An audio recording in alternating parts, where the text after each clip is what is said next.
I thought I knew my husband. Until that day. I have been married to Daniel for 6 years. We've always been close, sharing everything, dreams, fears, silly little moments. But lately, something has changed. He comes home late, distracted. His once warm smile now seems forced. And when I ask about his day, his answers are vague. At first, I try to ignore it. Maybe work is stressful. Maybe he's just tired. But deep down, I know something is wrong. Then, one evening, everything changes. Daniel is in the shower when his phone vibrates on the nightstand. I glance at it, not intending to invade his privacy until I see the message on the screen. Are you ready? Time is running out. My heart pounds. Who is Oliver? And what is Daniel hiding? The next few days are torture.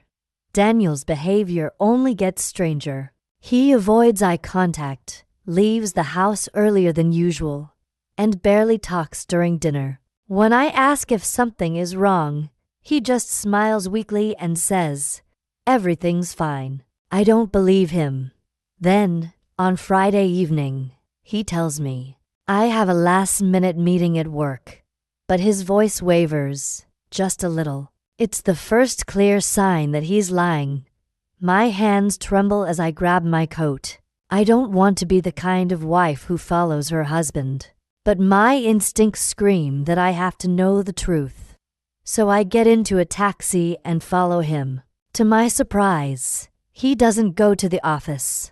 Instead, he enters a small, dimly lit cafe across town. I step inside, careful to stay out of sight. My pulse races as I watch him sit across from a man I've never seen before. Tall, sharp eyes, tense posture. This must be Oliver. I strain to hear their conversation. Their voices are low, urgent. Then I catch a few words. The deadline is close. We have no time. A chill runs down my spine. Daniel is lying to me. And whatever this is, it's serious. I sit on the couch, my hands clenched into fists, waiting for Daniel to come home. My heart is racing, my mind spinning with all the possible explanations, none of them good. The door finally opens, and he steps in, looking tired. He sets his bag down and gives me a small smile. Hey, you're still up. I don't smile back. My voice is cold, sharp. Who is Oliver? Daniel freezes. The color drains from his face. For a moment, I think he might lie again. He looks away, rubbing the back of his neck, searching for words. But I am done waiting. Don't lie to me, Daniel. I saw you. I heard. You? His shoulders drop in defeat. He lets out a long, shaky breath. Oliver is my brother, and he is in trouble. Your brother. I repeat, stunned. Daniel never told me he had a brother. In 6 years of marriage, not once had he mentioned Oliver. It feels like a betrayal, a whole part of his life I never knew existed. Why didn't you ever tell me about him? Daniel sighs and sits down across from me. His hands tremble slightly as he speaks. Because I wanted to forget, he admits. Oliver was always reckless, always getting into trouble. Years ago, he got involved with dangerous people. He ran away, and I thought he was gone for good. But now he's back. I whisper. Daniel nods. He owes money to the wrong people. If he doesn't pay, they will come after him. And I can't just turn my back on him.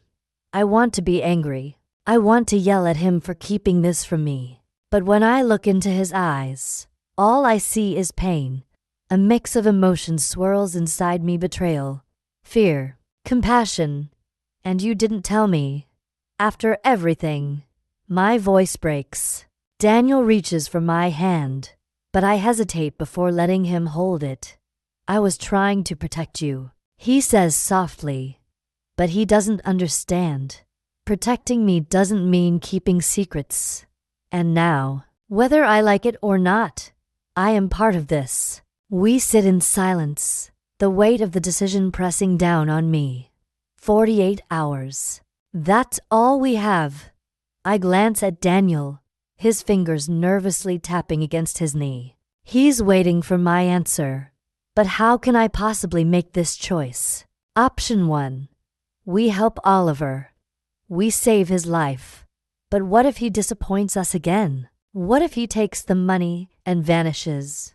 Option 2. We step back. Let Daniel handle it alone. But that would mean creating a wall between us, breaking the trust we've fought so hard to build. I take a deep breath. Deep down, I already know my answer. I will help, I say finally, my voice steady. But only if Oliver promises to change. Daniel's eyes widen slightly, as if he wasn't expecting me to agree. But I'm not done yet. This is his last chance. No more running. No more lies. We drive to meet Oliver that night. When we arrive, he looks lost. His eyes are hollow, his face pale. I see the guilt in his expression before he even speaks. You don't have to do this, he mutters. Yes, I do, I reply firmly. But only if you swear no more mistakes. Oliver hesitates.